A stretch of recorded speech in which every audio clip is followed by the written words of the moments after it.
tardes ya a todas y a todos, a todes. Me da mucho gusto que estén aquí en este auditorio de este edificio del Instituto para Devolver al Pueblo lo Robado. Me da mucho gusto ver a tantos compañeros hombres que están participando y vinieron aquí a escuchar esta conferencia. Créanme que para nosotras es un gran aliciente y es reconfortante ver que tenemos a tantos compañeros que están interesados también en conocer por qué hablamos tanto de los temas de las mujeres, por qué hablamos del empoderamiento, por qué hablamos de la no violencia, por qué hablamos de la igualdad salarial, por qué hablamos de la igualdad sustantiva, por qué tenemos tanto orgullo de tener a una mujer presidenta de la República, porque eso es una muestra de la sensibilidad que tienen cada uno y del acompañamiento que están haciendo en nuestra sociedad a tantas y tantas mujeres que hemos estado trabajando y luchando y que pues deseamos tener una mejor vida para nuestras hijas, para nuestros hijos, para nuestras hermanas, para todos. Entonces me da mucho gusto que haya tantos compañeros aquí y decirles que me da también mucho gusto que Luz y Fuerza sea quien durante este mes haya encabezado los esfuerzos del Instituto para devolver al pueblo lo robado en torno al Día Internacional de la Mujer y a esta cruzada que hacemos todo el mes para estar visibilizando este día y por qué es que estamos aquí. Le doy las gracias a Arturo Lataván por este esfuerzo, a Claudia Lilia Cruz Santiago, por supuesto. Quiero decirles acá entre nos que Claudia Lilia y yo somos compañeras de lucha desde hace muchos años y nos tocó juntas en su momento, en el 2008, hacer la primera ley de no violencia para vivir una vida libre de violencia contra las mujeres. Entonces, algo ahí traemos del tema.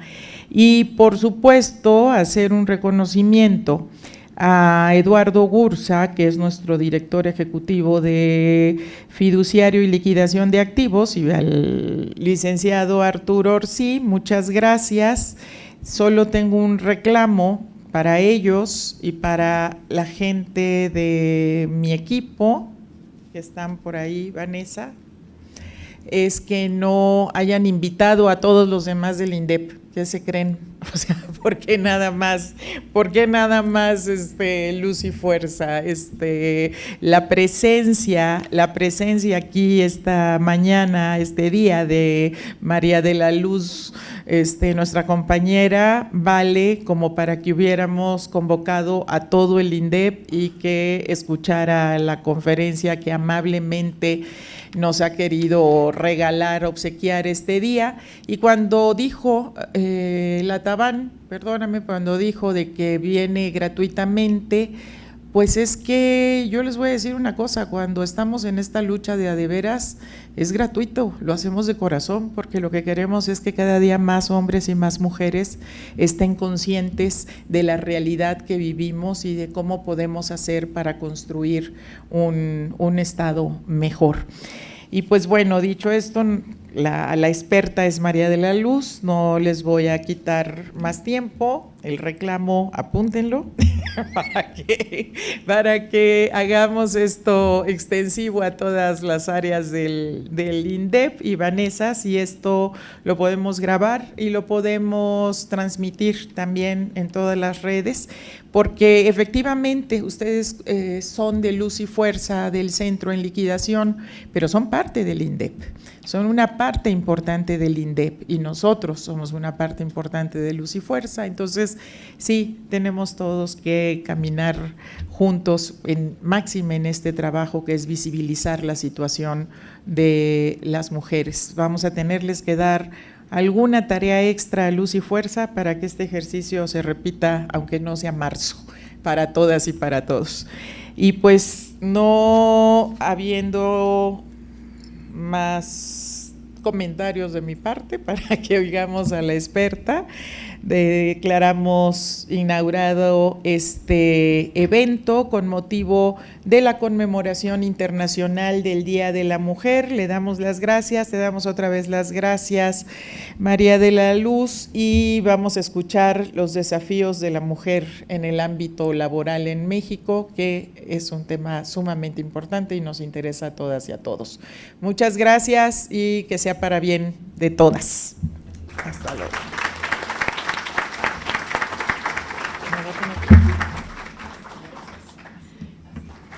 Buenas tardes. Quiero, si me lo permiten, iniciar nuestra charla con dos actividades.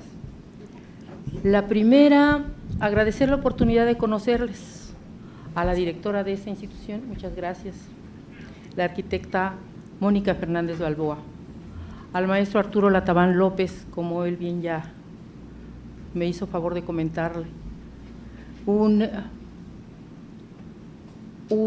antiguo conocido, y no porque sea adulto, no, sino siendo muy joven le conocí y he tenido el gusto de estar en contacto con él permanentemente desde hace un buen número de años.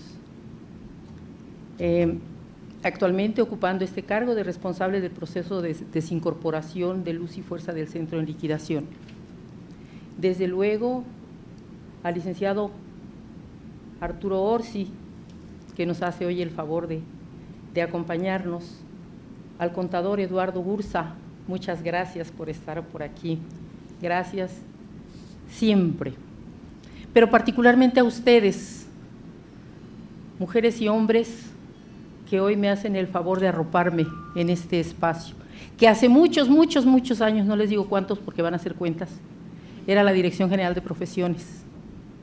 Entonces aquí veníamos a hacer el trámite, porque no era como ahora que que les dicen nuestras hijas e hijos, si te titulas, te tramitamos la cédula. No, había que venir aquí a tramitar la cédula y eran vueltas y vueltas, en fin.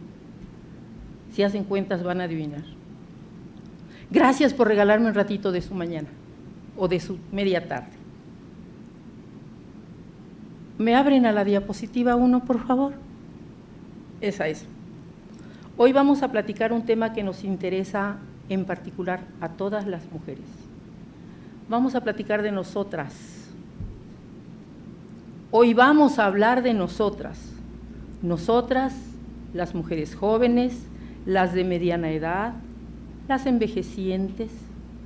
Nosotras las que nos convocamos para vernos, para tocarnos, para sentirnos, pero sobre todo para entendernos. Y qué maravilla, lo comentaba con la señora directora, que hoy nos acompañen varones, porque hace casi 40 años era tan extraño ver varones en auditorios como estos. Me recuerdo por ahí, ustedes investiguen y van a encontrar un nombre muy particular dentro del feminismo en México, el licenciado Gerardo González Asensio. Generosamente me acercó al feminismo y me salvó la vida. El feminismo salva vidas, el machismo mata. Y es algo que tenemos que saber de ya. Propongo que abordemos esta charla desde 3 vertientes. Trataré de ser muy rápida para no aburrirles. ¿Me mandas a la diapositiva 2, por favor? El 8 de marzo. Me voy a ladear un poquito. Fecha emblemática para las mujeres.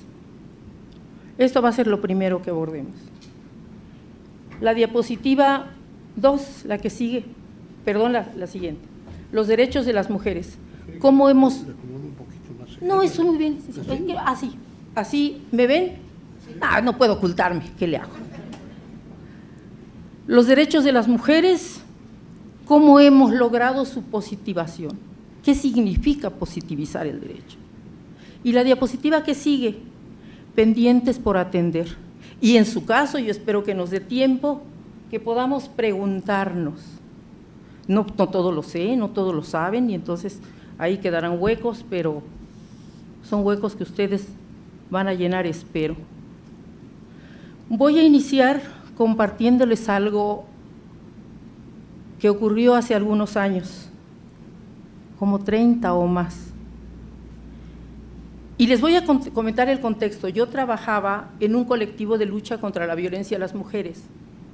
Ya estaba a punto de salir de ese colectivo porque me habían invitado a ser coordinadora de asesores y asesoras en lo que antes era la Procuraduría de Justicia del Distrito Federal, específicamente la Dirección de Atención a Víctimas, la primera vez que había una subprocuraduría de atención a víctimas. Y desde luego yo estaba cerrando procesos en ese colectivo. Hacía aproximadamente un año, en el área de psicología de ese colectivo, la titular se llama Esperanza, todavía está viva, y trabajaba con mujeres violentadas. Siempre les hemos llamado las quebradas, porque así llegan, quebradas del alma, quebradas del cuerpo. Y entonces habíamos formado un grupo de aproximadamente una docena de mujeres para que trabajaran con la psicóloga en los aspectos psicológicos de la violencia. Y paralelamente estaban entrando a mi oficina, que yo era encargada de la cuestión legal, para iniciar sus demandas, para iniciar sus denuncias, para conocer el avance de sus procesos. Eran casos los que llegaban a las asociaciones civiles muy manoseados, ya habían sido rechazadas, ya habían perdido, en fin. Y hacíamos nuestro mejor esfuerzo, así como decía la directora, gratuitamente. Y cometimos muchos errores. Estamos hablando de principios de los años 80, pero estaba ahí la solidaridad, concepto que aún no retomaba Marcela Lagarde, porque no es su autora, y lo incorporaba a esta solidaridad entre mujeres. Nosotras trabajábamos desde la solidaridad y nos las llevábamos a la casa, las albergábamos, las curábamos, las llevábamos al hospital, en fin.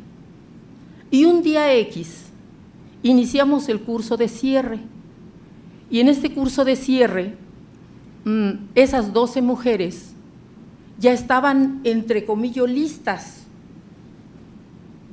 para, con el poder que da el trabajo en lo psicológico, iniciar o dar continuidad fluidamente a sus procesos legales. La líder se llamaba Lupita y su pareja era un policía judicial. No tengo claro si era judicial federal, ahora son ministeriales, pero no tengo claro si era judicial federal o judicial de la Procuraduría. Repito, yo estaba a punto de ingresar a la Procuraduría de Justicia. Entonces, sube Lupita, que era la que lideraba el grupo, y me dice: oye, Luz, fíjate que hoy cerramos y te quiero invitar. Tenemos un evento para agradecerles. Ah, pues gracias. Bajamos, Esperanza y yo, y ese día Lupita me regaló algo que nunca le voy a pagar. Me reivindicó con mi nombre. Ella me había dicho en sesión: yo no quiero mi nombre, no me gusta llamarme Lupita, detesto mi nombre. Le dije: ay, hermana, ya somos dos, porque yo detesto llamarme María de la Luz, a mí me gusta llamarme Luz, punto, a secas. Y ese día bajamos y ellas hicieron una obra de teatro. En esta obra de teatro nos plantearon lo que habían recibido de nosotras y la obra se llamaba Esperanza y Luz. Imaginen qué regalo me hizo esta mujer, porque me abrió los ojos al amor no solo por mi carrera, sino por mi nombre y su significado. Le habíamos dado a ese grupo de mujeres un ejercicio que se llamaba Un día en mi vida. Íbamos al terminar el curso a pedirles que volvieran a escribir un día en mi vida. Y curiosamente Lupita escribió algo que a mí me hizo mucho ruido, hasta que logré entender ya en terapia de contención por allá, que me espejeaba con ese escrito, que yo de alguna manera, como muchas mujeres, estaba en ese escrito que Lupita me había entregado. Lupita se fue, su proceso siguió, en fin. Un buen día Lupita perdió la vida en manos de su pareja, porque nos resulta muy complejo.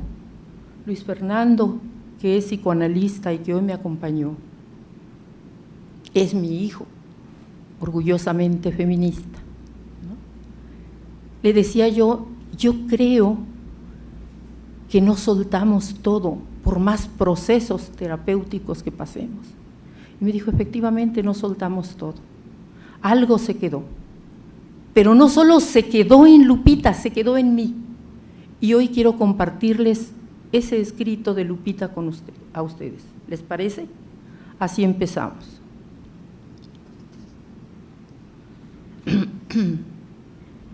Lupita me autorizó antes de morir, cuando me lo entregó a usar. Son las 5 de la mañana, lo que diera por quedarme otros minutitos, me los voy a quedar, total. Qué rápido pasaron. Estoy tan cansada, siempre estoy cansada, pero bueno, no son horas de ponerme a pensar, luego me distraigo, ahí voy. Un poquito de agua en la cara para acabar de despertarme. Tengo como arena en los ojos, es por el sueño. Anoche no terminé. ¿Qué tengo que hacer? Ya sé, voy a poner la carne a cocinar. Para el mediodía, ¡chin! No la dejé descongelándose. A ver qué sale. Cada vez se me olvidan más las cosas, es que me estoy cansando mucho. Vamos a ver. Pongo la carne con la cebolla y el ajo en la olla express, aunque se enoje por el ruido. Total. Él entra hasta las 10, hacer los sándwiches, ponerlos en las mochilas de los niños, los tenis. ¿Se secarían? Los puse detrás del boiler. Espero que no se hayan chamuscado. Estoy viendo sus caritas de ustedes, compañeras. Aquí están. Ahora a planchar los uniformes rapidito mientras me tomo un café porque voy a desayunar hasta la oficina. Eso si el jefe no me ve. Sigo cansada. Ya están los lonches y los uniformes. Hay que despertar a los niños. A ver si hay agua caliente para que se bañen. La carne ya se medio cocinó. Ahí al mediodía la vuelvo a poner. O le digo a mi mamá que la guise ella. Ya se me hizo tarde. Hay que bañar, secar y vestir a estos niños. A ver hasta cuándo aprenden a vestirse solos. La última vez se puso el uniforme al revés. Bueno, ya me voy. ¿Te puedo dejar la carne y le apagas en media hora? Sí, porfa. Qué bueno que aceptó. Es bien bueno. A veces me ayuda y me deja trabajar. Claro, tengo que poner todo mi sueldo en la casa, que además es bien poquito. Espero que no se le olvide lo de la carne. Llegando a la oficina le hablo. El pecero va llenísimo, ya voy en un pie. Traigo a este viejo pegado desde que me subí y ni para dónde moverme. Esta vida me tiene harta y no alcancé a maquillarme. Bueno, en el metro, creo que sí me traje los cosméticos. Con las prisas, ya son las 8:30 y que no avanza. Ya estoy en la oficina. ¿En qué íbamos ayer? ¿En qué quedamos? Ya sé, tengo que terminar el informe y aún no me pasan todos los datos. ¿Cómo los voy a integrar entonces? El jefe se va a enojar, pero no es mi culpa y yo la pago. Dice que no exijo, pero ni me respetan, me dicen la Conce, solo porque soy la única mujer en este departamento. Si fuera porque me pagan más, pero no, gano menos que todos.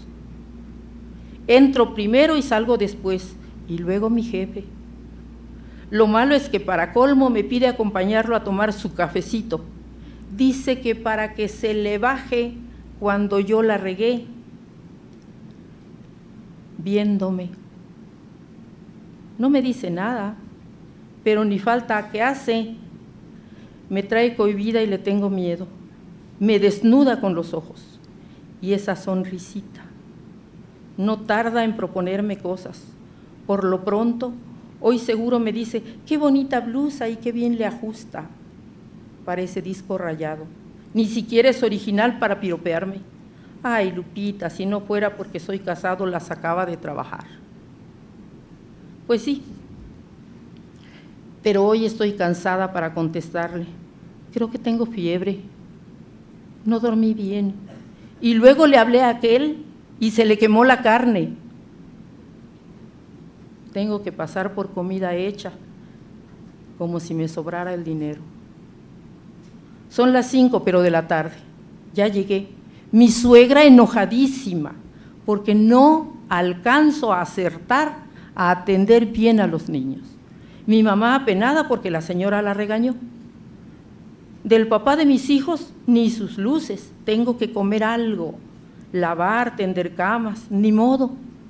Planchar, lavar trastes, ir al súper, ayudar con las tareas, curar a mi suegra, inyectar a mi mami. Pero primero me quito los tacones y me como un taquito. Este niño ya empezó con que no le entiende a su tarea, como si yo me acordara de los quebrados. Fracciones les dicen ahora. Yo me acuerdo cuánto sufrí con aritmética y a ver, ¿para qué me sirvió la raíz cuadrada? Son las 12 de la noche. Hoy terminé. Me voy a dormir temprano. Me siento tan cansada. No sé ni por qué.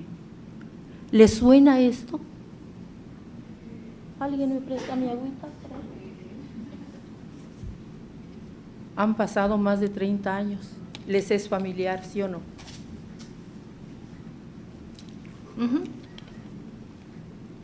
Con esto cierro la narrativa de Lupita. ¿Me pasas a la diapositiva 5, por favor? A veces escucho frases como esta: ¡Feliz Día Internacional de la Mujer! Antes hacía muchas rabietas. Me enojaba y me decía, bueno, ¿qué no entienden? Este día no se celebra, se conmemora. Ese tiempo ya pasó, ya pasó, me rindo. Me siguen enviando flores, afortunadamente ahora son virtuales, pero siguen siendo flores. Y me siguen felicitando con esas flores. Vamos a tratar de dilucidar hoy este asunto. No es 8 de marzo, pero es marzo. Y este mes es nuestro. ¿Por qué? Porque sí. Punto. Así. Pero ¿cuál es la diferencia entre celebrar y conmemorar? ¿Me pasas a la diapositiva 6? Se celebra cuando se festeja, desde la alegría, desde la fiesta. Se conmemora porque se recuerda. Generalmente algo que se fue, algo que murió, algo que desapareció, algo que perdimos o algo que está pendiente de atender. Ese es el caso del 8 de marzo. Por eso conmemoramos, por eso no celebramos. ¿Y qué recordamos o qué tenemos pendiente de atender? Recordemos primero el 8 de marzo, historia reciente. La historia reciente nos regresa a marzo de 1857, hace 168 años, en Nueva York. En el contexto de la Revolución Industrial, en marzo, justamente por estos días, trabajadoras de una fábrica textil tomaron las calles para protestar por sus condiciones de trabajo. Eran muy difíciles, ganaban menos de la mitad de lo que ganaban los hombres, ¿no? Ese era el más evidente de sus derechos violentados. Fueron reprimidas por la policía, pero sentaron un precedente. ¿Me mandas a la diapositiva 7? Hacia 1907 se celebró la primera Conferencia Internacional de Mujeres Socialistas en Stuttgart, Alemania, donde sobresale la participación de una mujer muy peculiar que ha pasado a formar parte de nuestras mujeres icónicas, Clara Zetkin. En esa primera reunión se exigió el voto para todas las mujeres. ¿Por qué es relevante el voto? Porque el voto es el primer eslabón de una cadena a la que llamamos empoderamiento. Y también vamos a platicar sobre el fenómeno del empoderamiento si nos da tiempo. ¿Me mandas a la diapositiva 8? Para marzo de 1911, en una fábrica de camisas ubicada también en Nueva York, estalló un incendio. Las mujeres que allí laboraban, casi todas muy jóvenes e inmigrantes, no pudieron salir. ¿Por qué? Porque los dueños se lo impidieron. Cerraron las puertas, encadenaron las escaleras, según ellos para evitar robos, y allí murieron ellas, asfixiadas por el humo, quemadas, o de plano se aventaron por las ventanas para suicidarse. El escándalo propició cambios legislativos, cambios en la norma, ¿sí? Y se fundó aquel primer Sindicato Internacional de Mujeres Trabajadoras Textiles. Estamos hablando de 1911, y me voy a México, 1985, sismo, Avenida San Antonio Abad, talleres, textiles. ¿Qué pasó con las costureras? ¿Lo recuerdan? Por ahí está el referente. Estaban encerradas, exacto, no podían salir y murieron porque no fuera a hacer que en medio del temblor se les ocurriera cargarse un tubo de tela porque querían hacer dinero, ¿no? Ese es el punto. ¿Dónde está entonces la sensibilidad? ¿Dónde está el compromiso?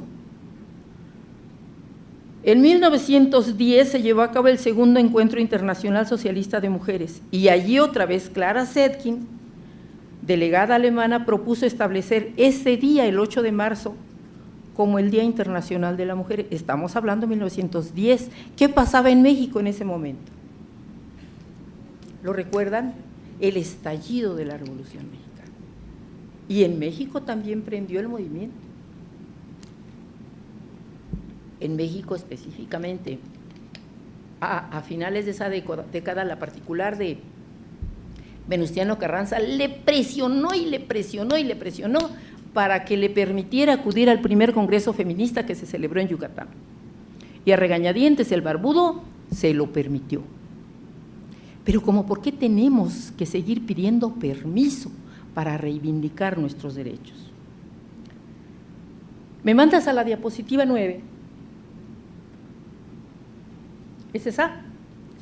Como un día simbólico para la reivindicación de los derechos de todas las mujeres, especialmente el del voto, se celebró por primera vez el Día Internacional de la Mujer el 19 de marzo en algunos países europeos, entre ellos Alemania, Austria, Dinamarca y Suiza.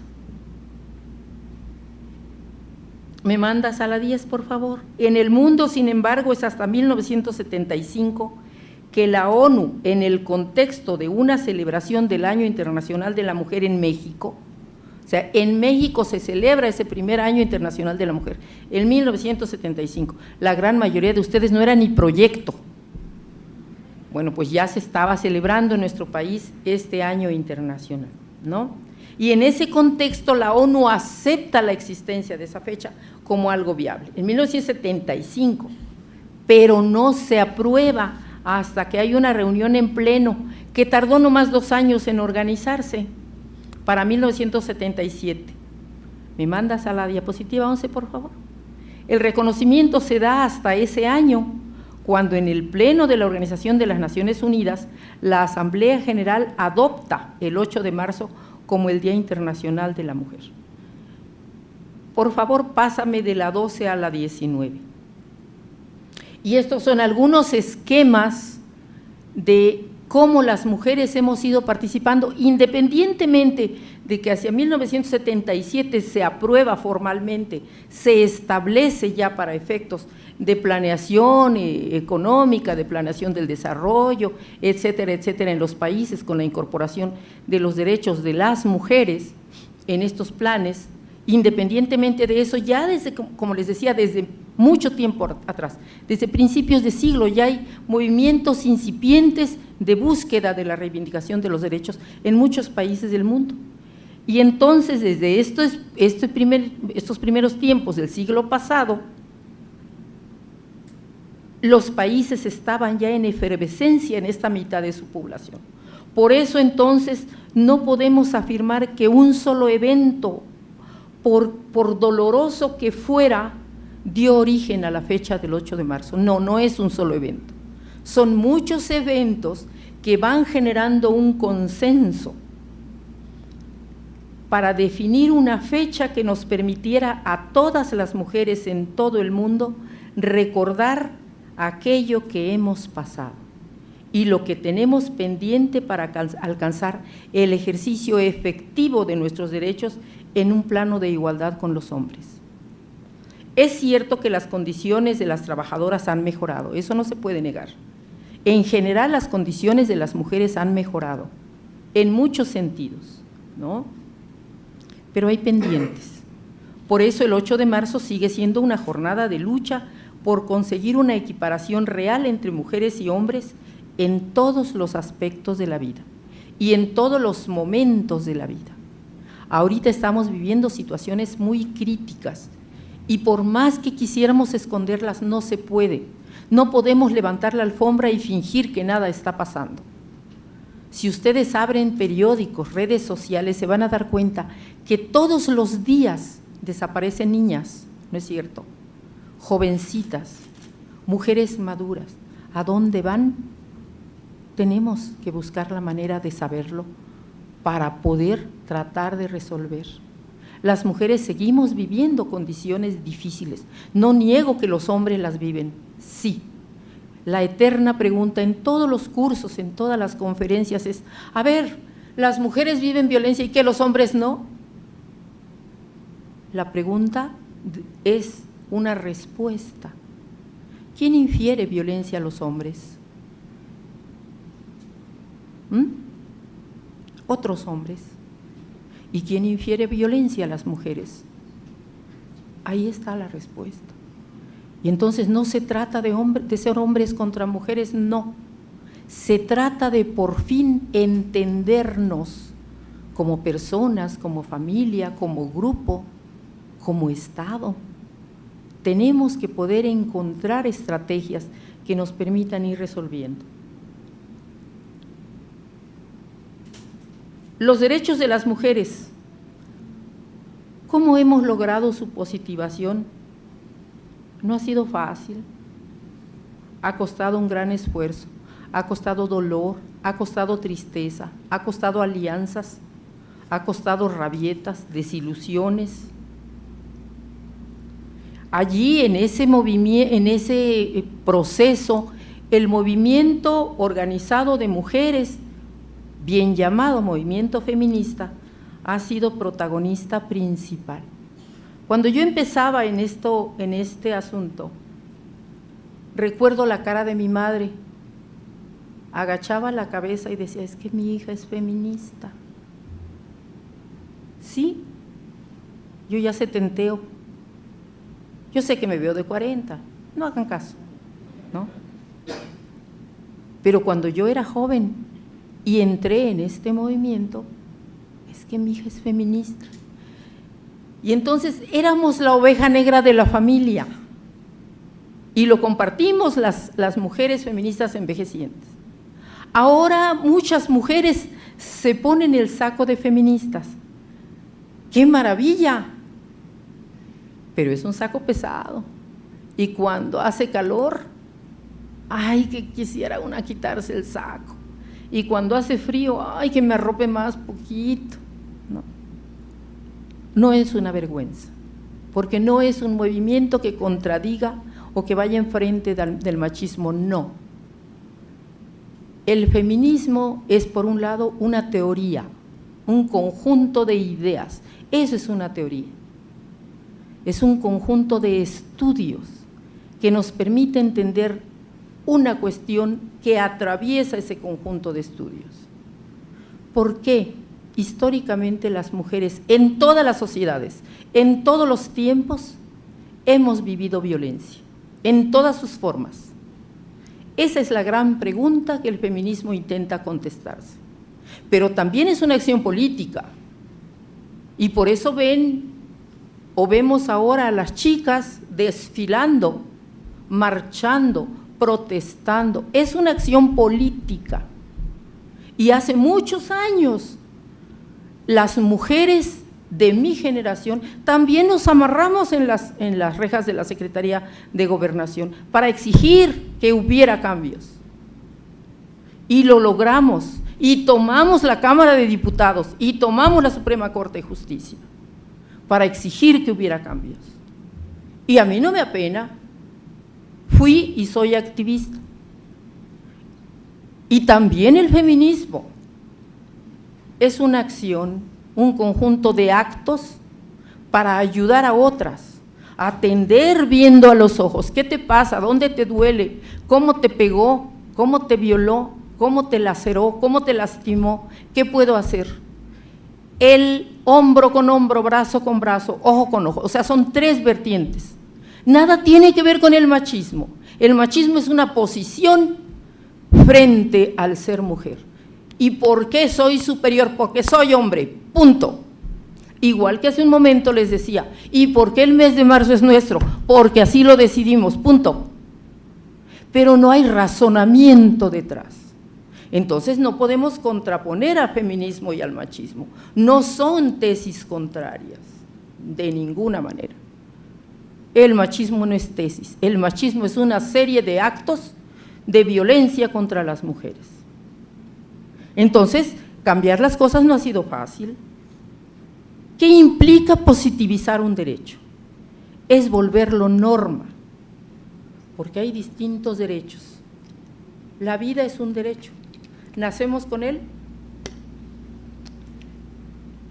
Es una pregunta. Sí, nacemos con ese derecho. Y en ese contexto, entonces, ese es un derecho natural, inherente al ser humano. Respirar es un derecho, porque si no me voy a morir, ¿no? Poder trasladarme es un derecho, tengo piernas, y cuando nazco sin piernas, ese derecho se ve violentado por la naturaleza. Pero cuando ese derecho lo volvemos norma jurídica, entonces estamos hablando de positivizar un derecho, hacerlo derecho positivo, porque se puede ejercer, hacerlo de cumplimiento obligatorio. Eso quiere decir positivizar un derecho. Y al respecto, me mandas a la diapositiva 20, por favor. Las mujeres tenemos mucho, mucho, mucho que contar. Les voy a comentar un par de ejemplos. Las monarquías se cimentan en el famoso derecho natural, en el aspecto religioso, es decir, el derecho que viene de Dios. Y entonces los monarcas no someten a votación su poder, no, lo heredan y lo transmiten. Quien tuvo la suerte de nacer varón, primogénito de un rey, tiene garantizado el poder, con una excepción. Esto pareciera que no tiene implicaciones, pero las tiene y muy profundas, porque todo el periodo anterior al Renacimiento y después del Renacimiento, no en todas partes de Europa, pero acuérdense que Europa fue el esquema a seguir, ¿no? Europa colonizó América y muchos de sus esquemas mentales, jurídicos, los heredamos. Y entonces la monarquía tuvo un impacto en todas partes, con una excepción, les decía yo, la reina Isabel II. ¿La recuerdan? La viejita que acaba de visitar la minería hace poco tiempo, ¿no? Pero ¿por qué llegó a ser reina? ¿Me mandas a la 21? ¿Por qué llegó a ser reina? ¿Se sabe en su historia? Porque no tenía hermano mayor varón, así de sencillito, porque el rey Eduardo abdicó al poder en Inglaterra porque se enamoró de una divorciada 2 veces, Wallis Simpson. Y entonces dijo, o es Wallis o la corona, prefiero a Wallis, me da más placer. Y se fue con la chava y renunció al trono y entonces le tocó al hermano, y el hermano que casi no sabía ni hablar, pero llegó a ser rey de Inglaterra, el imperio más poderoso del mundo. Y luego cuando el hermano chupó faros, pues entonces le tocó a la primogénita, porque no tenía primogénito, y la otra se agarró 70 años en el trono y dejó al primogénito, que creo que ya se va, ¿no? Entonces el poder se hereda, se transmite, pero no se gana mediante el voto, no. Eso es el derecho natural en la práctica. ¿Por qué no nos tocó a las mujeres? ¿Por qué? Pues es muy sencillo, porque ese ser primogénito es el primero, es el varón y le toca. Pero también ocurría y ocurre en las familias. ¿Cuántas mujeres de nuestras abuelas, de nuestras madres, se desgarraron la matriz tratando de proveer a la familia del hijo varón o no? Y ese tener el hijo varón era una obligación de las mujeres, hasta que por allí la ciencia nos dice, es que resulta que el sexo lo define el hombre. Ah, caray. Y entonces como que ya le bajaron tantito, ¿no? Pero antes éramos las inútiles porque no paríamos varones. Es bien interesante la historia, ¿sí? Me mandas a la diapositiva 22. Vamos a irnos a otro ejemplo, el Código de Hammurabi. Encontramos que se vuelve norma un derecho natural. Revisen un día, está ahí en internet el Código de Hammurabi. Esa es una estela. En la parte de arriba vamos a ver al dios entregando el cetro del poder al rey de Mesopotamia. Mesopotamia, ese reino maravilloso, los jardines de Babilonia, ¿se acuerdan? Una de las maravillas del mundo antiguo. Bueno, pues allí gobernó Hammurabi y codificó, positivizó derechos, pero positivizar un derecho no garantiza que aterrice como debe ser, porque había normas escritas en el código que decían, por ejemplo, si una mujer es violada y esto ocurre dentro de las murallas de la ciudad y ella grita, sea salva, o sea, salve su vida. Y si no grita, ¿qué creen que pasa? Que sea el río el que decida. Y pa' colmo tenían dos ríos, el Tigris y el Éufrates. O sea, ni siquiera era un solo río. Y si no sabía nadar, o si no podía haber gritado, si era muda, o si el pánico la paralizó, o si la agarraron dormida, o la noquearon antes. Todo eso son causales que hemos tenido que ir revisando en la historia de un delito que solo está por debajo del feminicidio, la violación. Y positivizar un derecho es volver ese derecho norma. Pero más aún, si una mujer, y dice el Código de Hammurabi, si una mujer no puede darle un hijo varón a su marido, que traiga a su marido a una esclava. Si esa esclava le da el hijo mayor, la mujer pasará a ser la esclava y la otra la esposa. Eso era derecho, era ley. Y así podemos encontrar en la historia muchas aberraciones. ¿Será que aún hay mujeres que le paren el hijo varón al marido? Pero el marido nuestro, ¿no? Ahí se las dejo. Esto mismo ocurre en todas las civilizaciones antiguas. Las mujeres, sus vidas, sus actividades estaban sujetas a decisiones masculinas. Entonces, la positivación, como la materialización de las normas naturales o morales o divinas, tiene que estar en constante revisión para no incurrir el legislador en crear o aprobar leyes que no reconozcan la igualdad en ambos sexos. ¿Me mandas a la 23? En México el derecho al voto se aprueba en 1953, hace muy poco tiempo si le echamos números. Pero desde el 10 de octubre de 1824 se votó en este país al primer presidente de la República. ¿Se acuerdan quién fue? Guadalupe Victoria. Sí. ¿Votaron nuestras tatarabuelas? No. Más de 100 años después se les permite votar. Y digo se les permite porque se otorga como un permiso, no como un derecho. Entonces ellas no lo eligieron. Para 1953, Adolfo Ruiz Cortines era presidente de la República y le presionaron mediante un movimiento y vale, apruebo el voto. Y ellas pueden votar a legislaturas, pero no a presidencia de la República, porque él se quedó hasta 1958 y entonces ya se puede votar por Adolfo López Mateos. perdón, era Adolfo López Paseos, ¿no? El voto es un parteaguas en la reivindicación de los derechos de las mujeres, por eso es importante.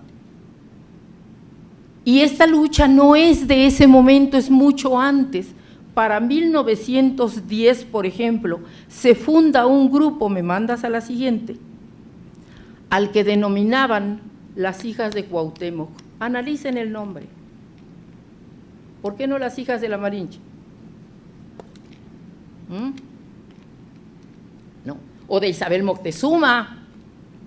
O sea, hasta en nuestro inconsciente, ahí lo traemos, ¿no? Guardadito. Las hijas de Cuauhtémoc, eran ellas, ¿no? Ese fue uno de los principales y de los primeros movimientos feministas. El feminismo pues también ha ido reconociéndose. Hace unos días en un curso por ahí que estoy tomando, un maestro que es una verdadera maravilla en el Colegio de Morelos, nos hizo leer a un texto de Bourdieu y mis compañeras y mis compañeros lo peinaron, son expertos, yo no soy experta, son expertas, yo no soy experta. Y entonces en algún momento leo en un pedacito que Bourdieu afirma que esta doxa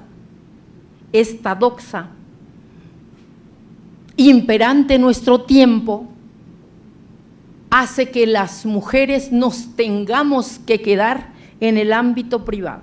Y todo mundo opinó en esa clase y yo levanto la voz y le digo al maestro, no, las mujeres no lo decidimos. Él soltó una carcajada, me dijo, Luz, hasta Bourdieu te lo atoraste. Ah, sentí sabroso, ¿no? Claro, porque el inconsciente está allí y brinca. Él afirma que las mujeres decidimos quedarnos en la casa. Y si revisamos a autoras tan grandes como Simone de Beauvoir, El segundo sexo, ay, anótenlo, les va a ser útil, aunque es un ladrillote. La misma Simone de Beauvoir afirma, quizá las mujeres en el origen se quedaron al interior de sus hogares porque no era hogar, era la cueva y el hombre salía a cazar y ella preñada eternamente se quedaba en la casa. Y con los años y los años y los miles de años se volvió costumbre, ¿no? Bien, a principios del siglo pasado, cuando las hijas de Cuauhtémoc inician este primer movimiento feminista en un grupo incipiente, muy chiquito, ellas planteaban que ya no querían a Porfirio Díaz. Sin embargo, yo les afirmo una cosa, ¿es la primera vez que han oído hablar de ellas, sí o no? No sabemos, no pasaron a la historia, pero ahí está Madero, ¿o no? Iniciador de la lucha en la Revolución Mexicana. Y a las otras que le acompañaron, porque el señor no sabía manejar armas, ¿sí? El señor acabó fusilado, acabó asesinado más bien. ¿Y las otras que perdieron la vida? ¿Dónde están sus nombres? Se perdieron en el anonimato. Ellas no, pero no es que se les haga publicidad o se les reconozca. Era un contexto difícil para ellas. ¿Me mandas a la siguiente, por favor? En este grupo encontramos a esta mujer, Dolores Jiménez y Muro. ¿Y cuál era su consigna de Dolores Jiménez y Muro? Es tiempo de que las mujeres mexicanas reconozcan que sus derechos y obligaciones van más allá del hogar. Sí, es tiempo. ¿Sigue siendo tiempo? Ya es hora que la pensemos, ¿no? Acuérdense de Lupita. Lupita no reconoció, no entendió del todo. ¿Me mandas a la siguiente? En cuanto a la postulación, y vamos aterrizando, de los derechos laborales de las mujeres. El 28 de agosto de 1931 se promulga por primera vez la primera ley federal del trabajo en nuestro país. Es interesante observar algunos de sus contenidos. Reconoce las luchas de los trabajadores por mejores condiciones laborales y entre sus principales logros se encuentran la jornada de 8 horas, trato especial para las mujeres y menores. Aquí tenemos que pensar qué trato especial. Te permito amamantar. Eso es el trato especial. Y ahora sigue siendo mal visto amamantar a la cría. como si ustedes y yo no hubiésemos sido amamantadas o amamantados por nuestras madres. Vacaciones obligatorias, descanso semanal, limitaciones al despido, contrato colectivo, obligación de proporcionar instalaciones higiénicas, servicio médico, vivienda e indemnización por incidentes o muertes en el trabajo. Negar los derechos es violencia, así de sencillo. Y otra vez el tema de violencia como objeto de estudio del feminismo. Negar el ejercicio de los derechos que aparecen en ley es doble violencia, porque es derecho que ya es positivo, ya está escrito, ya está publicado, pero no se respeta, no se enseña y por tanto no se ejerce. ¿Me mandas a la siguiente? Una segunda ola, y estamos por ahí de los años 70, 80, viene a finales de los años 70. Sigo hablándole de la positivación de los derechos y se inicia un trabajo donde las mujeres organizadas estamos juntas en México, no me voy a ir al mundo, no nos daría la vida, para atender un fenómeno constante, la violencia en otras formas de ejercicio, esta física que se ejerce sobre el cuerpo de las mujeres, la sexual que atenta contra la libertad de decidir, elegir a nuestra compañera o compañero. Aquí aparecen grupos de mujeres organizadas, son sociedad civil atendiendo a sociedad civil. ¿Por qué? Muy simple, porque el Estado no resolvía. Y es entonces cuando muchas feministas jóvenes entramos al quite, atendiendo, ayudando, acompañando, empoderando. En los espacios privados, igual que todavía sucede, la igualdad no se ejercía. Las mujeres, sobre todo las trabajadoras, enfrentaban conductas de todo tipo. Quedémonos en lo que ocurría en el plano laboral, salarios no equilibrados. ¿Se acuerdan de lo que comentó la directora? Salarios no equilibrados. Aún no se consigue el equilibrio. Las mujeres en nuestro país ganamos por el mismo trabajo un promedio de 16% menos que los varones, por igual trabajo. Entonces, ahí hay una brecha. ¿Me mandas a la que sigue, por favor? Es la 28. El acoso sexual es una conducta que se tipifica hasta finales de los años 80 o los 90. Recordemos que es un delito del orden común, por eso hay diferencias en los estados. Las legislaturas de los estados tipifican el acoso y el hostigamiento sexual en distintos momentos e incluso con distinta tipología. El acoso sexual, ¿qué implica? ¿No? Implica cercar a la víctima, pero no la toco. Y se dice, mientras no te toque no hay problema. Pero esa víctima está en nuestro mismo plano, es decir, ocupa cargos similares, ocupa puestos similares y tiene el mismo nivel de poder. O el hostigamiento, que también por esa época se tipificó como delito. El hostigamiento y el acoso eran considerados actos libidinosos. Nada más que el hostigamiento prevé una superioridad jerárquica. Es mi jefe, es mi maestro, es mi ministro, y entonces ese acoso se da entre dos desiguales, ¿no? ¿Me mandas a la siguiente, por favor? Lo mismo ocurre con el abuso sexual. Tenemos todavía un error que no es de semántica, es de conocimientos. ¿Cuántas mujeres decimos, abusó de mí cuando nos violaron? La violación es un abuso, pero el abuso sexual es un tipo penal diferente y no podemos perderlo de vista. El abuso sexual son tocamientos que se dan en el cuerpo de las víctimas sin la intención de llegar a la cópula. La violación es llegar a la cópula. Y entonces es importantísimo a la hora de una denuncia saber de lo que estamos hablando, porque si no, pues el agresor o agresora salen libres porque estamos hablando de abuso sexual, por lo tanto no hubo cópula. ¿Me van siguiendo en esa lógica? Eso es lógica jurídica. La violación es el delito más grave solo por debajo del feminicidio. Y también se diversifica a finales de los 80. Ya no implica solamente la cópula, se logra a partir de presiones del movimiento feminista que este paquete de delitos, acoso, hostigamiento, abuso y violación se vayan en el mismo paquete y conseguimos entonces las feministas modificaciones sustantivas al Código Penal para el Distrito Federal. Y esto marca pauta para todo el país, ¿no? Cuando abrimos la figura de la violación e insertamos una figura que se llama cópula equiparada, ya no estamos pensando en la tradicional cópula. Presionamos a las feministas de tal manera que logramos filtrar esos casos donde la víctima era atacada por otra parte del cuerpo del agresor, o con un palo, o con una cacha de pistola, etcétera. Entonces logramos que se generara una figura que se llama cópula equiparada. Y entonces se equipara a la violación y se sanciona con la misma pena a esa persona que cometa ese delito. ¿Me van siguiendo en esta lógica? Ok. Otras conductas van apareciendo como el acoso laboral, cargar de trabajo excesivo a una persona, hostigarla sin intención sexual. ¿Cómo? Con conductas que saturen su tolerancia y le obliguen a renunciar. ¿Me mandas a la diapositiva 30? El artículo 173 del Código Penal establece que el acoso laboral es un delito contra la integridad moral.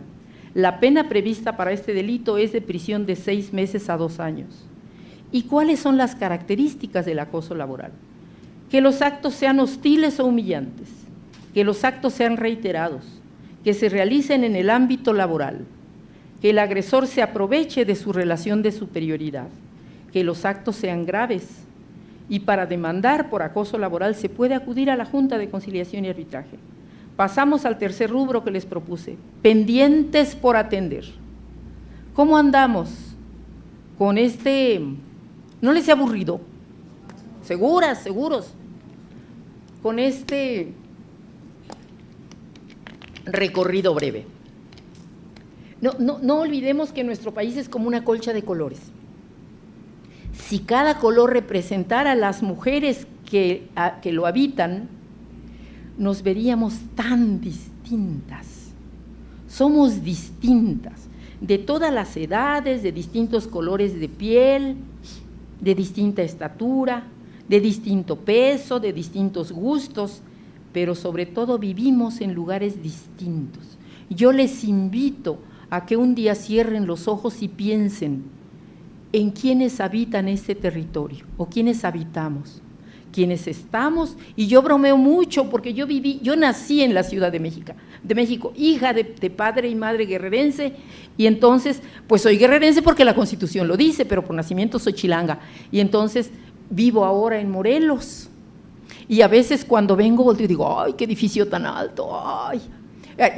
Uno de mis cargos fue ser rectora de la Universidad Tecnológica de la Costa Grande en Guerrero, que para mí es mi estado, ¿verdad, Arturo? Para mí es mi estado, y entonces está ubicada en un poblado de la costa que se llama Petatlán, y luego cuando vengo a la Ciudad de México, que está a media hora de Cuernavaca, ahí está su casa, pero no es suya, solo les invito, jurídicamente hablando me pueden agarrar la palabra y bueno, ya valí. Entonces, digo, ¡ay, ya me volví petatleca, me impresionan los edificios! ¿No?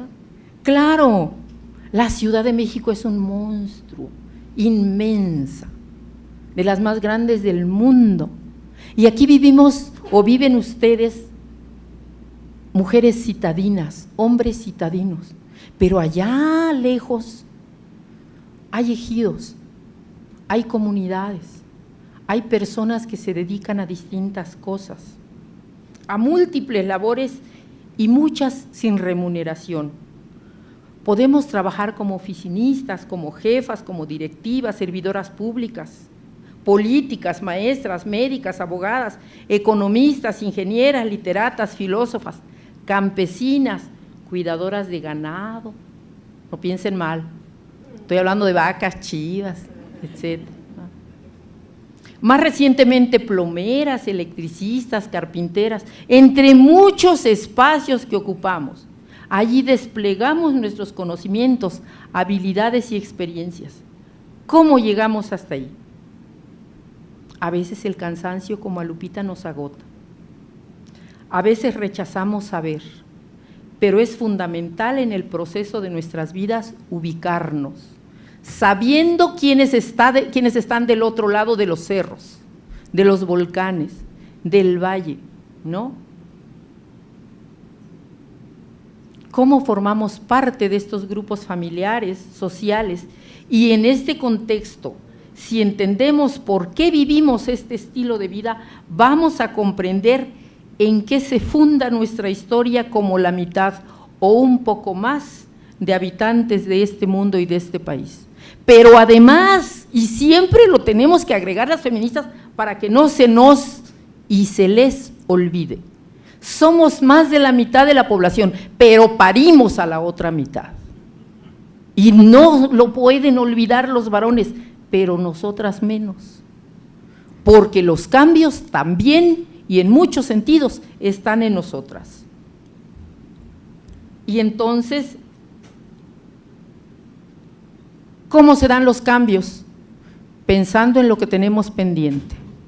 Y estoy recordándome un evento que hace 30, quizá 40 años, estaba mis padres vivían en Zihuatanejo, el más bonito puerto de este país, digan lo que digan. Los acapulqueños, ya les dolió, ¿no?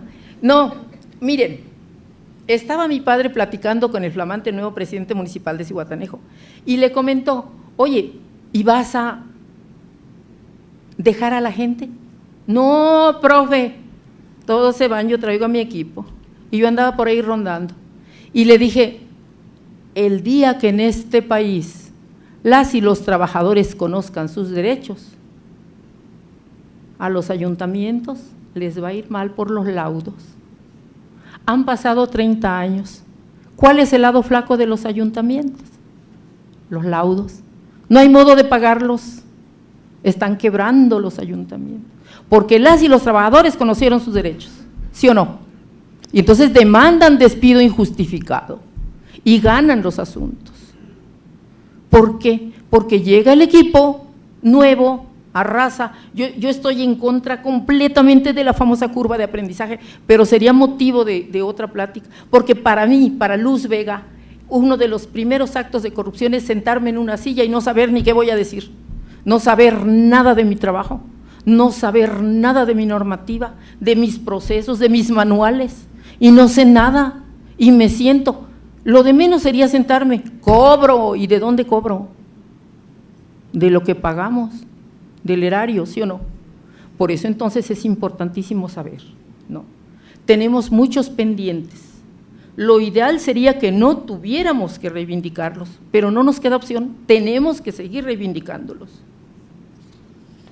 Uno de los pendientes que tenemos es recuperar los valores en este país, ¿sí o no?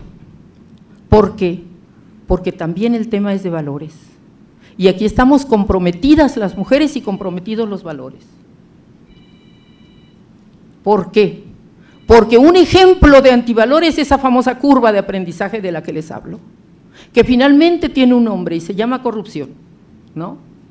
Si yo llego a la institución exigiendo mis derechos y no cumplo mis obligaciones, eso es corrupción. Entonces tengo que exigir mis derechos como mujer trabajadora y tengo que conocer mis obligaciones. Son ambas caras del asunto. La crisis no nos ha abandonado, a veces es menos grave, otras es más grave, pero es constante desde hace muchos años. Sima Bahous, la directora ejecutiva de ONU Mujeres, dice: la pandemia puso de manifiesto y acentuó las graves desigualdades a las que se enfrentan las mujeres. Su situación laboral se deterioró más rápidamente que en el caso de los hombres. Permanecieron fuera del mercado laboral durante más tiempo, asumieron mayores cargas del cuidado en el hogar y padecieron un aumento en la violencia doméstica. Sí, esto nos pasó en la pandemia. Imaginen a esas mujeres que viven violencia y que antes de la pandemia podían salir a trabajar. Ese lapso de tiempo libraban la golpiza, ¿sí o no? Ahora estaban encerradas con su agresor. Y en todos sentidos, desde el miedo, desde la angustia, desde la falta de dinero, desde el posible despido, etcétera, etcétera. Los procesos se detuvieron y no queremos pensar en ello. Cuando alguien nos recuerda la pandemia, sí, solo sí perdimos a un familiar o a un amigo o a un ser querido muy cercano, nos duele tanto. De otra manera disfrazamos el dolor. Esa fue una experiencia terrible, pero lo fue más para las mujeres. Y está probado, ahí están los datos. La ONU Mujeres tiene un plan estratégico para 2022-2025, o sea, ya está sobre tiempo. Y pretende acercar este plan y sus resultados a los objetivos de desarrollo sostenible. Y allí se explican, cuando ustedes lo consultan, cómo se pretende alcanzar este desarrollo de las mujeres, y le da un nombre: empoderamiento de las mujeres. ¿Me mandas a la diapositiva 32, por favor? Establece la ONU Mujeres lo que implica empoderar, y dice que es fundamental construir economías fuertes. ¿Cómo vamos a construir economías fuertes? Establecer sociedades más estables y justas. Yo, y me hago responsable de lo que digo, le llamo la carta a los Reyes Magos.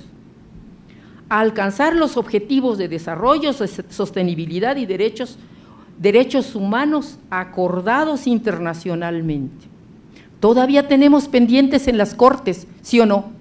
Pendientes que no se han resuelto. ¿Cómo carambas entonces vamos a alcanzar lo que los países han firmado? México firma con todo el mundo, de veras. Tenemos un buen de maridos. Lo que nos pongan lo firmamos. La bronca es cumplir. Y en el plano internacional no estamos cumpliendo, porque en el plano interno tenemos pendientes, y estos pendientes se vinculan necesariamente con el trabajo de cada una y de cada uno. ¿Por qué? Porque ustedes son Estado en su diagonal gobierno. Yo soy Estado en mi diagonal sociedad, porque yo ya no trabajo para el gobierno, ya hace un buen rato. 45 años me bastaron, créanme, y me empaché. Entonces es fundamental empezar a pensar que las sociedades se construyen desde lo personal. Lo privado es público. Así como yo llego a la oficina, me voy a comportar. Así como yo llego a mi espacio laboral, voy a vivir mi espacio laboral. Y dice del empoderamiento la ONU, es aplicar los siguientes principios. 1. Promover la igualdad de género desde la dirección del más alto nivel. Esto significa que las mujeres tendríamos que disfrutar de la posibilidad, como lo dijo la directora, de ejercer en altos niveles directivos, pero no nos es permitido. El techo de cristal nos trae llenas de chipotes, ¿sí o no? Y hay que revisar por qué se dan esos chipotes. No podemos llegar por cuotas, o no necesariamente por cuotas. Exigimos que se nos reconozcan nuestros talentos, nuestra experiencia, nuestros conocimientos, nuestra disponibilidad. Exigimos equilibrios derivados del aprovechamiento de las oportunidades que están implícitamente contenidas en los derechos. 2. Tratar a todos los hombres y mujeres de forma equitativa en el trabajo, respetar y defender los derechos humanos y la no discriminación. Entonces tenemos que empezar por no discriminarnos. No se vale que ustedes no lo han hecho, pero me defiendo. Digan, es que está bien viejita y usa bastón, ¿qué me va a decir? O que yo diga, ay, ella está bien jovencita y está viendo el celular, no le importa. No, somos diversas y tenemos conductas, actitudes, respuestas diversas. Y los hombres tendrán que acercarse para comprender esas conductas y tendremos que conocerlos. Son nuestros compañeros de vida. Y si me apuran, entre ustedes, yo no conozco sus intimidades y no me las cuenten, pero entre ustedes conviven más que con el marido, ¿sí o no? Los ven más y no se pueden divorciar de ello. 3. tratar a hombres y mujeres por igual. El acoso, el hostigamiento, el abuso, eventualmente menos en los espacios laborales la violación, tienen que ser considerados como delitos y como causas graves de separación del encargo. Tienen que serlo. Tenemos que aprender las mujeres que se vale grabar, que se vale conseguir testigos, que se vale evidenciar. Ese es el punto. Hemos encontrado en esas evidencias muchas formas. Muchos hombres, no todos ni mucho menos, muchos hombres confunden la gentileza con el piropo.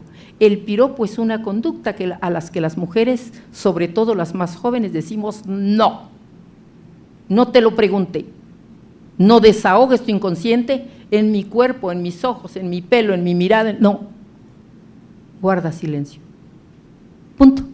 Entonces no romanticemos, eso se quedó por ahí hace muchos años.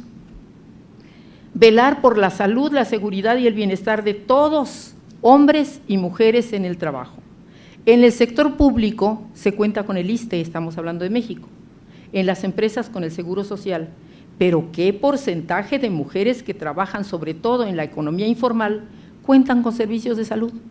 No hay, no podemos. Y además aquí nos enfermamos y si te enfermas vas al ISSSTE a perder el día para que te den un día, ¿sí o no? Entonces tenemos que encontrar una manera de que se nos atienda con calidad, con calidez y con oportunidad. ¿Sí? Hablemos luego de la seguridad y el bienestar, ¿no? Promover la educación, la formación y el desarrollo profesional de las mujeres, darles tiempo y facilidades para que aspiren y consigan profesionalizarse desde lo privado, y me regreso ahí a los valores.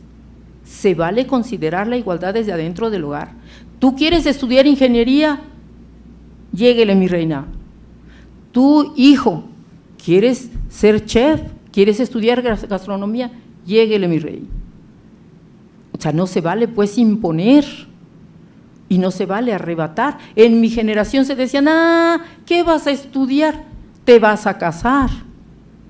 Y entonces el pretexto de las abuelas era, dale chance de estudiar por si le sale baquetón, ¿no? Ese era el pretexto. No, queríamos estudiar porque era nuestro deseo superarnos, pero no podíamos hablarlo. Ahora las chicas no lo hablan, lo exigen, pero hay que seguirse profesionalizando. 5, llevar a cabo prácticas de desarrollo empresarial, cadena de suministro y marketing a favor del empoderamiento de las mujeres. 6, promover la igualdad mediante iniciativas comunitarias y cabildeo. Y 7, difundir y evaluar y difundir los programas realizados. Necesitamos más divulgación. Hay un caso que me parece importantísimo para el cierre de esta charla con ustedes. Cuando yo me bronqueo con mi mujer en la casa, ¿cómo llego a la oficina? A ver, platíquenme. ¿Con una jetota? ¿Sí o no? Que nos pisamos el labio inferior. Y desde luego impacta en lo que hacemos, impacta en lo que decidimos, impacta en el trato. Lo privado es público. Y entonces las cosas no salen como deberían. Pero si observamos, primero si acompañamos, acompañar es fundamental. Acompañar quiere decir estar allí. Y no es que calladitos se vean más bonitos, no. Es que acompañar en un momento silente les permite observar. Y observar es abrir los ojos con el alma puesta. Eso es lo que yo pienso. Abro los ojos y digo, híjole, qué montón de trastes. Yo lavo tus secas, o me puedo dar la vuelta, ¿no? Y entonces, ay, estoy bien cansado. Y ahí los dejo. Y no se van a lavar solos, se los firmo. Alguien va a pasar por el fregadero y los va a lavar. Y alguien los va a secar, y alguien los va a guardar. Pero ¿quién los va a ocupar? Y alguien tiende la cama. Y el orden en el hogar genera armonía, nos sentimos mejor, genera mejores formas de pensar y mejores formas de decidir. El acompañamiento no tiene que ser solo silente, también tiene que ser solidario. Y pensar, hagamos un ejercicio sencillito, quien quiera participar me dice, y quien no, no importa, lo hago yo. Platíquenme, varones, ¿quién sabe lavar aquí? Es más, lavar en lavadora. ¡Hoy todos! ¡Ah! ¿Y qué quiere decir lavar? Ahora vamos al… Platíquenme el proceso de lavar. Porque si se los pregunto a las chavas, me lo van a decir. Pero ahora quien levantó la mano, uno, no muchos, uno me diga, esto es el proceso de lavar. Viene. Aquí viene alguien que sí sabe, viene. Te paso el micrófono, perdón que te tutee. No, gracias.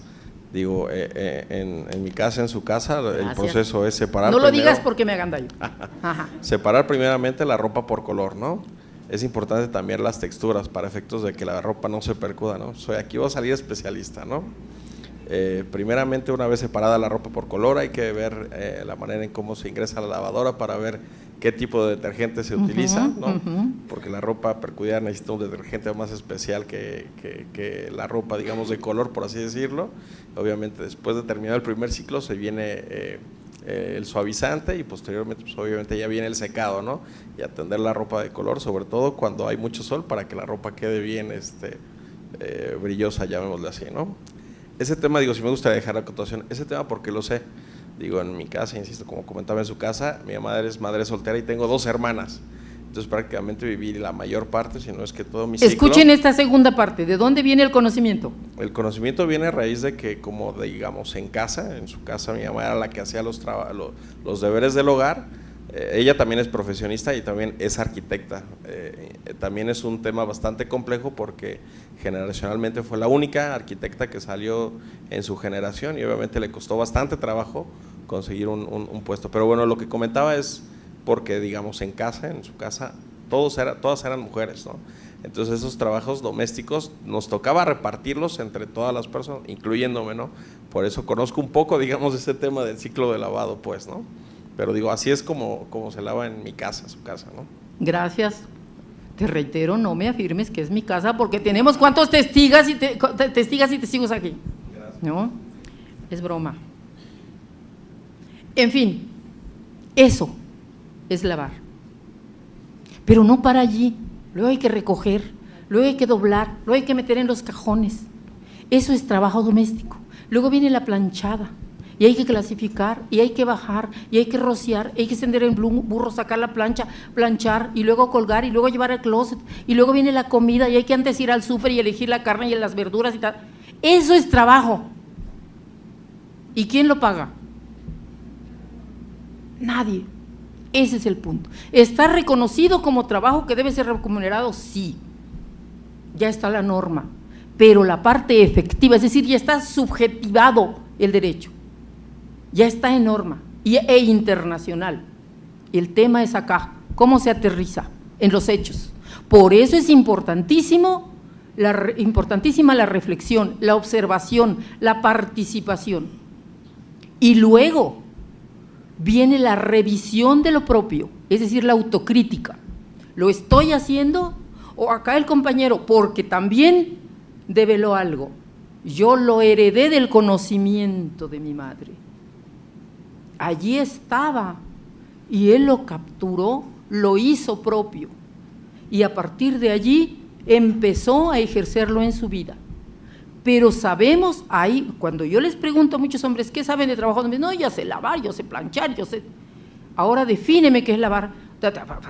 Lavar es lavar. Y ahí se quedan. Pues no, si no lavamos… No podemos estar alrevesando la ropa toda la vida, no. Tenemos que vestirnos con ropa limpia. Y si no sabemos lavar, entonces, ¿qué onda? Vamos a oler, ni les cuento cómo, ¿no?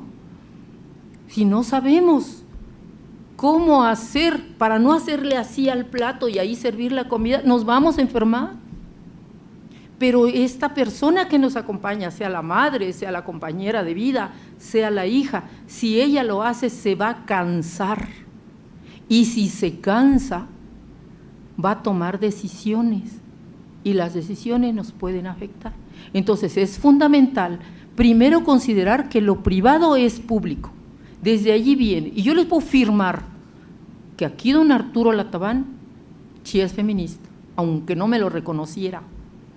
¿Por qué? Pues porque voy a balconear algo privado, amigo. Él vive rodeado de mujeres y no permiten un resbalón, afortunadamente, para él y para ellas. Y entonces, yo vivo rodeada de hombres, aquí está uno, que bueno, ya vive en su casa, pero de todas maneras me hace favor de acompañarme. Y entonces aquí la cuestión es, el tema de hombres y mujeres, siempre les digo, es este, no es este, es este. Pero este proceso nos vuelve gelatinas, y las gelatinas tiemblan y se acercan, las piedras chocan.